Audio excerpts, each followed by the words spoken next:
Extinguisher आपल्या normal भाषेत त्याला काय बोलतो, बाटला बोलतो. पोर्टेबल फायर एक्सटिंग्विशर याला म्हणतात. पोर्टेबल यासाठी की आपण इझिली कुठे पण घेऊन जाऊन ते छोट्या स्टेजमध्ये आग विझू शकतो. ठीक आहे. तर याच्यावर काही मार्किंग्स आहेत, जसं की हा एक प्रेशर गेज आहे, त्यानंतर याचं वजन असतं, हा 9 kg आहे, याच्यावर लिहिलेलं नाही आहे, आणि टाईप्स असतो ए, बी आणि सी. जसं तुम्हाला सांगितलं की ए प्रकारातल्या ज्या आगी असतात ती सॉलिड असतं, लाकूड, पेपर किंवा लिक्विड असतं. बी प्रकार ए, बी, सी तिन्ही ठिकाणी आपण हा एक्सटिंग्विशर वापरू शकतो. फक्त इफेक्टिव्ह हा सॉलिडवरच आहे, कारण लिक्विडमध्ये वापरून काय याचा जास्त इफेक्ट होणार नाही. ठीक आहे. तर हा वापरण्यासाठी फक्त आपला मुंबई फायर ब्रिगेडने एक छोटासा पासवर्ड ठेवलेला आहे, पास म्हणून, PASS. ठीक आहे. हा पासचा पी, पहिला जो पी आहे हे जी सेफ्टी पिन आहे, पुल द पिन. ठीक आहे. ही पिन काढायची, याला इकडे एक सेफ्टी लॉक असतो, असा हा काढून ही पिन काढायची. ठीक आहे. ए म्हणजे एम द टार्गेट, जिथे कुठे आग लागली असेल तिथे तुम्ही घेऊन जायचं जवळ. ठीक आहे. आणि एस म्हणजे स्क्वीज करायचा, हा दाबायचा, इकडे स्क्वीज करून पाईप मारायचा, आग विझेल. ठीक आहे. एवढा फक्त पास लक्षात ठेवला. काही छोटी मोठी दुर्घटना घडली तर तुम्ही विदाउट फायर ब्रिगेडला बोलवता आग विझू शकता. पण त्याच वेळी सायमल्टेनियसली 101 ला कॉल केला तर आणखी चांगलं होईल, जेणेकरून आपल्या कंट्रोलच्या बाहेर गेली तर आम्ही वेळेत तिथे पोहोचू. ठीक आहे. कोणाला काही विचारायचं असेल तर विचारा, कारण लेक्चरपेक्षा कोणाचे काही प्रश्न असतील तर विचारा. कोणाला काय शंका आहे? दुसरी एक पद्धत आहे आग विझवण्यासाठी, आपण सँड किंवा माती, सुकी माती किंवा रेती पण मारून आग विझवू शकतो. कारण जिथे इलेक्ट्रिकल पॅनल्स आहेत, इलेक्ट्रिकल मीटर कॅबिन्स आहेत, तिकडे आपण पाणी मारू शकत नाही. त्या ठिकाणी जर आपण रेती मारली तरी पण ती आग विझू शकते. दुसरी आणखी एक पद्धत आहे, ती म्हणजे ऑक्सिजनचा सप्लाय कट ऑफ करून. पण इलेक्ट्रिकल पॅनलवर आपण ऑक्सिजनचा सप्लाय कट ऑफ करू शकत नाही. बऱ्याच ठिकाणी CO2 चे एक्सटिंग्विशर असतात, त्याच्यामध्ये CO2 भरलेला असतो, कार्बन डायऑक्साईड, जेणेकरून ऑक्सिजनचा सप्लाय कमी, म्हणजे ज्या प्रिमायसेसमध्ये तुमचा जो ऑक्सिजन आहे, आता वातावरणामध्ये जो ऑक्सिजन आहे त्या ऑक्सिजनची कमतरता करून CO2चं फ्लडिंग करायचं. असं करून पण आग विझू शकतो. पण तो मोकळ्या हवेमध्ये CO2 काही इफेक्टिव्ह होत नाही. त्यामुळे हा एक्टिव्हिजन सगळ्यात बेस्ट आहे. किंवा रेती माती मारू शकता, त्याच वेळी आपण इलेक्ट्रिकल सप्लाय पण बंद करून आग विझू शकतो. ऑपरेट कसा करायचा तिकडे दाखवतो. कोणाला काही विचारायचं असेल तर तिकडे विचारू. पास म्हणजे काय सगळ्यांना समजलं का? PASS. हे सेफ्टी लॉक काढून pull the pin, aim the target म्हणजे टार्गेटच्या जवळ घेऊन जायचा, म्हणजे आपल्याला सेफ डिस्टन्सवर ठेवू.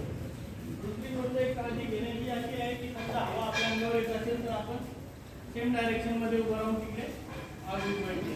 नाहीतर आपल्या अंगावर लेम येते आणि आपण तिकडनं विझवतो तर ते आपल्यालाच इंजुरी होण्याचे चान्सेस असतात. तर इन डायरेक्शनचं पण लक्ष ठेवणं गरजेचं आहे. बाटल्याची मुदत किती असते? ॲक्च्युली तो हाफ इयरली आणि इयरली त्याचं इन्स्पेक्शन असतं. त्याच्यासाठी महाराष्ट्र फायर सर्व्हिसचे ऑथराइज लायसन्स एजन्सीकडून तो रिसीव केला गेला पाहिजे आणि त्याची टेस्टिंग झाली पाहिजे. रुटीन इन्स्पेक्शनमध्ये लोक त्यांची एक्सपायरी वगैरे इकडे दिलेली असते. हा 16/9/2022 पर्यंत आहे व्हॅलिड. इलेक्ट्रिक के ऊपर ये चलेगा क्या? इलेक्ट्रिक के ऊपर चलेगा, शॉक नहीं लगेगा पानी का? पानी का नहीं है, इसमें सोडियम बायकार्बोनेट रहता है, पाण्याचा सोडा असतो याच्यामध्ये. ठीक आहे. तो प्रेशराइज, तो प्रेशर करून प्रेशराइज केलेला असतो. जेव्हा आपण स्विच करतो तेव्हा तो प्रेशरने बाहेर येऊन त्याचं ब्लँकेटिंग होतं आणि ऑक्सिजन सप्लाय कट ऑफ होऊन आग विझते. पानी वाला नहीं मार सकते? पानी इलेक्ट्रिसिटी पे नहीं मार सकते. है ना, इसके भी वाटर रहता ना. वाटर टाइप का तो सॉलिड के लिए रहता है, इलेक्ट्रिसिटी के लिए यही है. आपका कहना है इसमें वाटर रहता है क्या? वाटर टाइप भी रहता है इसमें, रहता है. वाटर टाइप पण असतो, फोम टाइप पण असतो. जो लिक्विडच्या आगी आहे त्या रिफायनरी ऑइल आहेत ना आपले, तिकडे ते फोम असतात, फोमचं ते ब्लँकेटिंग करून यूज होतो. आपण बघितलं असेल की पाण्यावर डिझेल किंवा काही टाकलं तर त्याचा एक तवंग तयार होतो. तसंच जेव्हा रिफायनरी किंवा ऑइलला आपल्या कढईमध्ये आग लागते घरामध्ये भांड्याला, तेव्हा आपण कशी विझवतो की एकतर ओला कपडा त्या कढईवर टाकून किंवा एखादा गमेला किंवा काहीतरी थाळी वगैरे त्याच्यावर ठेवून ती आग विझवतो. म्हणजे ऑक्सिजनचा सप्लाय कट करतो, तो वातावरणातून त्या आगीला मिळतो. आणखी सर आपल्याला घरी जर धुवायचं असेल बाटला कुठला ABC type dry chemical powder ABC type छोटा नाही चालेल ना. हा तुम्हाला 2 kg चा पण ठेवू शकता. ऍक्च्युली एक गाडीमध्ये कारमध्ये पण लोक ठेवतात, घरी ठेवायला पण हा हा. आणि घरी ठेवला तरी हा साधारण 2 ते 2.5 फूट उंचीवर ठेवला जातो आणि अशा ठिकाणी ठेवला जातो जिथे इझिली ॲक्सेसिबल आहे. बरेच लोक मीटर कॅबिनसाठी हा ठेवतात, पण मीटर कॅबिन जिथे असेल तो पलीकडच्या कोपऱ्यात असतो. आग इकडे लागली तर तो घ्यायला पण आपण जाऊ शकत नाही. त्यासाठी आपल्याला दिसता पाहिजे, शोधाशोध पण नको. बाटला गॅरेज ठेवू शकतो कुठे ठेवायचं त्याचं काही उन्हात वगैरे काय पाहिजे. प्रत्येकाच्या घरामध्ये एक छोटा तरी बाटला असायला पाहिजे असं त्यांचं म्हणणं आहे. की नाही, आपल्या सोसायटीच्या मीटर कॅबिनच्या तिथे ठेवलेला असतो. ते साईड बरेच लोक ठेवतात. आता आम्ही वैयक्तिक आमच्या घरी ठेवतो किंवा आपल्या फोर व्हीलरमध्ये पण ठेवतो, जेणेकरून आपलीच गाडी नाही पण रस्त्याने इतर कुठले रोड व्हेकलला आग लागली तर आपण त्याला मदत करू शकतो.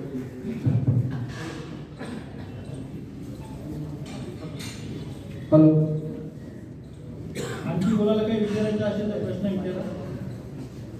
बाहेरशी रिलेटेड काहीही असेल तरी विचारू शकता. इलेक्ट्रिसिटी गॅस फ्लेमेबल गॅस वगैरे असेल जर फ्लेमेबल गॅस असेल तर फ्लेमेबल गॅस जो असतो तो काही मोकळ्या हवेमध्ये काय त्याचा हे नाही, कारण तो हवेमध्ये बरेच असतात. जेवढे फ्लेमेबल गॅस आहेत आपण रोजच्या वापरामध्ये LPG वापरतो. तर LPGचं असं आहे की हेवियर दॅन एअर आहे, तो हवेपेक्षा खूप जड असल्यामुळे LPG एका ठिकाणी अक्युमुलेट होतो, जमा होतो एकाच ठिकाणी. आणि म्हणून त्याला छोटा जरी स्पार्क कुठे मिळाला तर तो ब्लास्ट होतो. आता बरेच लोक असं आहे की बाहेरगावी कुठे जातात, रेग्युलेटर चालू राहतं किंवा काहीतरी चालू राहतं किंवा उंदरांनी वगैरे ते कोरडल्यानंतर गॅस घरामध्ये थोडा प्रमाणात लिकेज होतो. लिकेज झाल्यानंतर आपण कधीतरी बाहेरून आल्यानंतर पहिले सेन्स केलं पाहिजे की घरामध्ये काय वास येतो किंवा काय, कारण पहिलं काम सगळ्यांचे आपले टेंडन्सीज आहे. दरवाजा उघडला की फॅन आणि लाईट चालू करणे, बरोबर. तर त्यामुळे काय होतं की छोटा स्पार्क जरी भेटला तुमच्या घरामध्ये ते लिकेज झालेल्या गॅसला तर त्याचा ब्लास्ट होतो. दुसरी गोष्ट अशी आहे की सिलेंडर LPGचा कधीच ब्लास्ट होत नाही. बरेच लोक बोलतात की सिलेंडर फुटेल, सिलेंडरला आग लागली, तर सिलेंडर कधी फुटत नसतो. साधारण अर्धा 1 तासाच्या नंतर जर पूर्ण आगीमध्ये तो असेल तरच त्याचे चान्सेस असतात. तो पण एका ठिकाणी कुठेतरी लिकेज होतो, जिथे कंपोज जागा असेल तिथे. तर अशा ठिकाणी जर LPG गॅस लिकेज झाला असेल आणि तिथे आग लागण्याचे चान्सेस असतील किंवा कंटिन्युअस गॅस लिकेज होतो आणि तिथे फ्लेम पकडली असेल तर त्या ठिकाणी सगळ्यात चांगला ऑप्शन आहे तुम्हाला गॅसचा सप्लाय कट ऑफ करणे. जो खाली बिल्डिंग आता PNG गॅसच्या बिल्डिंगच्या खाली असतात किंवा LPG असेल तर रेग्युलेटर बंद करणे. रेग्युलेटर मधून जर बंद होत नसेल तर रेग्युलेटर काढून ती जी व्हाईट ब्लँक कॅप तिथे सेफ्टी कॅप दिलेली असते ती कॅप लावून आपण लिकेज तात्पुरतं बंद करू शकतो. आणि असेलच अवेलेबल तुमच्या घरी CO2 चा गॅस सिलेंडर तर CO2 मारून तुम्ही तिकडे आग विझवू शकता.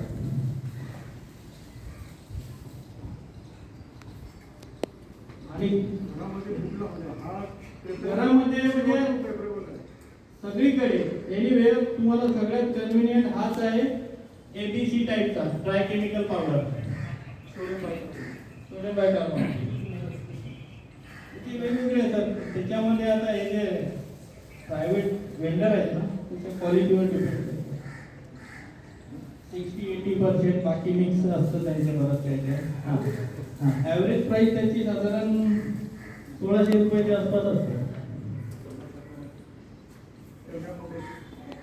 9 kg. 9 किलोच्या बाटल्याची किंमत अंदाजे सरासरी 1600 रुपये. आता वेंडर काही 1400 ला देतात, काही 2200 ला विकतात. कमी अधिक असं ते वेगवेगळ्या लोकेशननुसार ते त्याच्यामध्ये छोटा घेऊ शकता 2 केजीचा तुम्ही स्वतःसाठी लोकांच्या घरामध्ये ठेवण्यासाठी. तो कमी आहे 800 रुपये.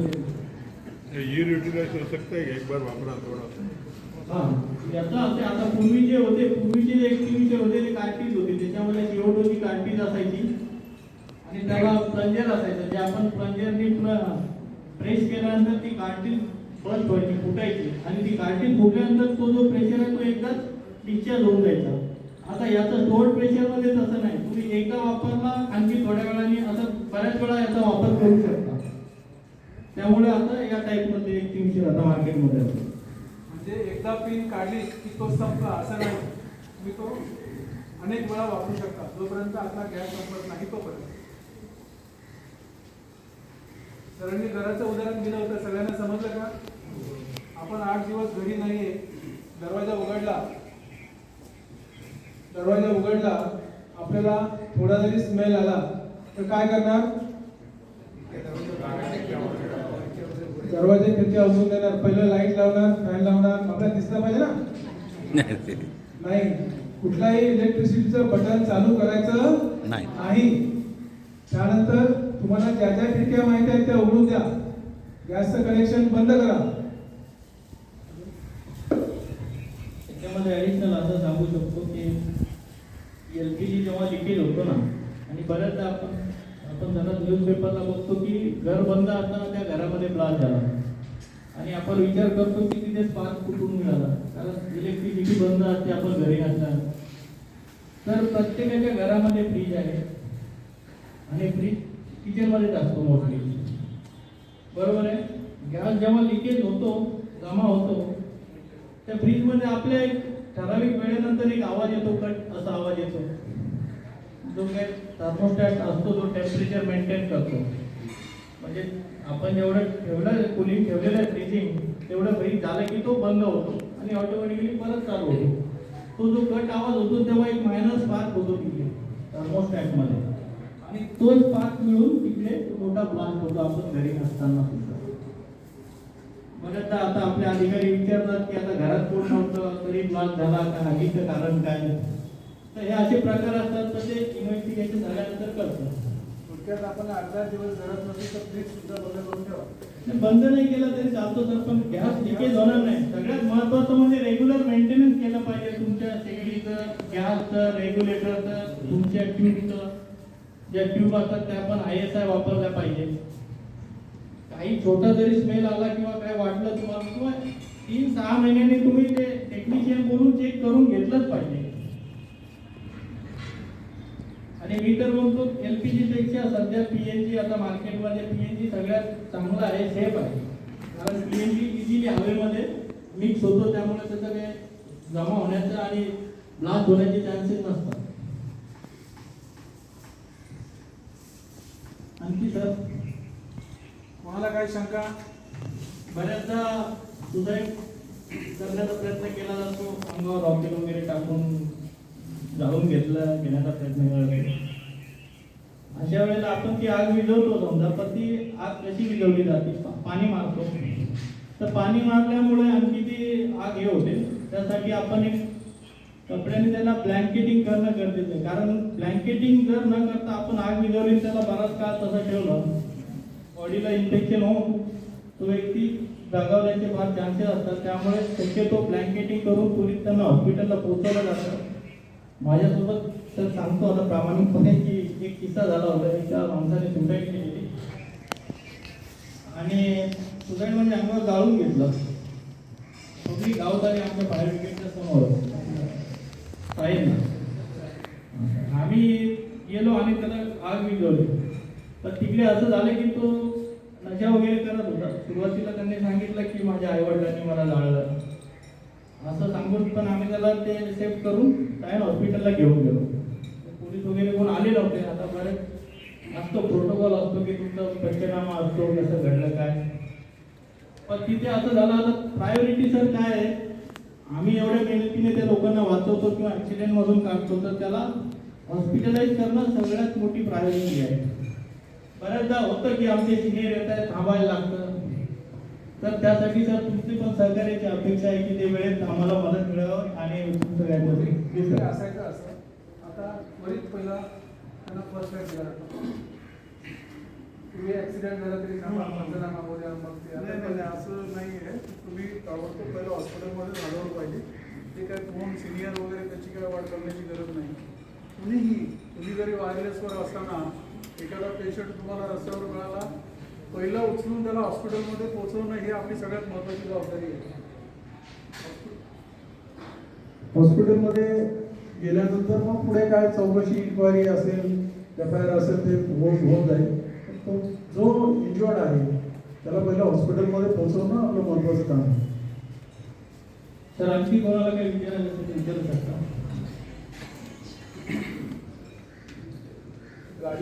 गॅसच्या बाबतीमध्ये एक इतकाच आपल्या देशाचा एक इन्सिडेंट सांगतो. 3 वर्षापूर्वी 3.5 वर्ष झाले असेल. अलकनंदाच्या बाजूला एक बिल्डिंग आहे. त्या ठिकाणी एक फॅमिली तो घरातला माणूस रात्रपाळीसाठी गेलेला होता. तर जे जुने आहेत त्यांना माहीत असेल. आणि ती महिला आणि तिची मला वाटतं 12-14 वर्षाची मुलगी आणि 10-1 वर्षाचा मुलगा घरामध्ये झोपलेले होते. सकाळी उठल्यानंतर 6 वाजता रात्रीच्या वेळेमध्ये त्यांच्या घरामध्ये गॅस लीक झाला.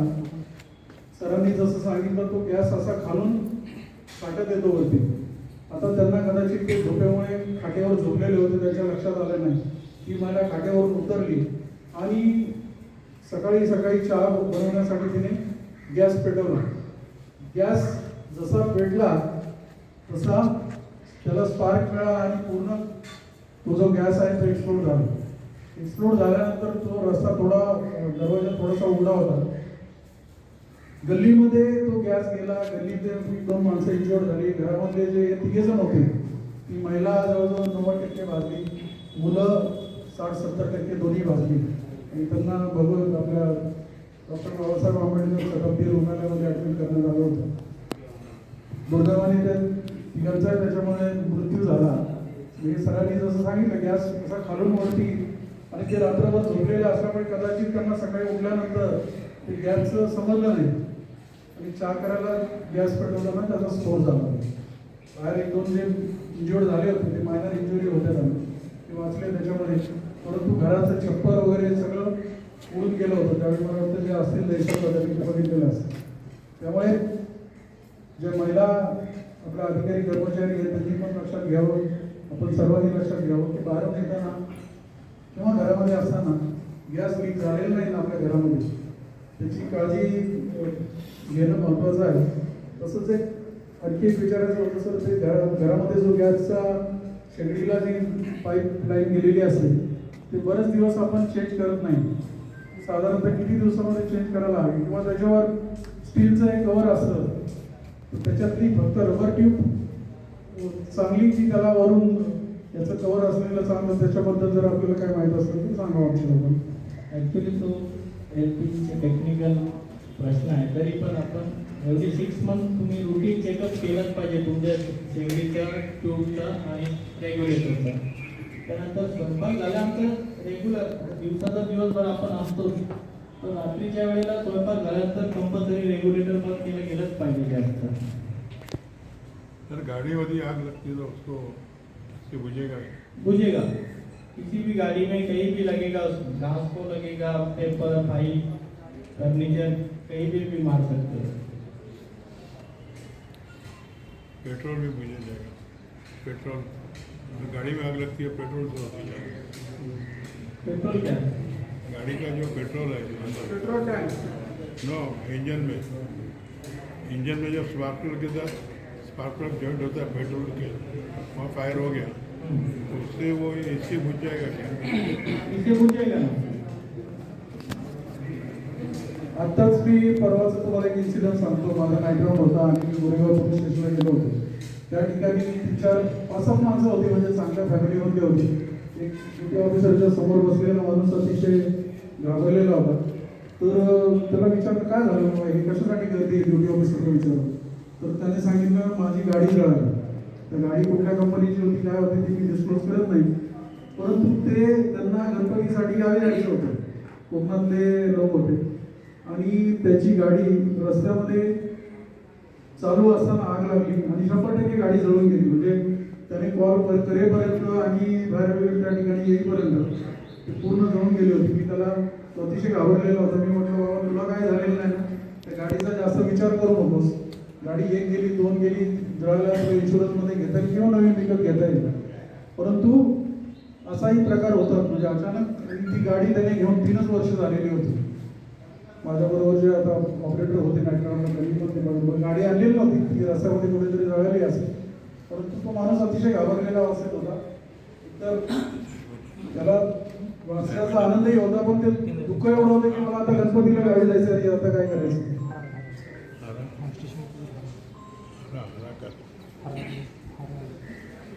तर सध्या एसी चालू असताना आग लागल्याची कॉल्स पडतो. त्याचं कारण काय म्हणजे की एसीला आग लागते चालू करणं? सगळ्यात महत्त्वाचं कारण म्हणजे त्या एसीचा नसलेला मेंटेनन्स. तुमचा जो इंडोर युनिट आहे त्याच्या जाळीवरती धूळ भरली जाते. बघितलं असेल ते लोक जेव्हा येतात, त्यामुळे त्याच्यावर भरपूर मोठा ताण येऊन वायरिंग वगैरे गरम होते आणि मग शॉर्ट सर्किट होते.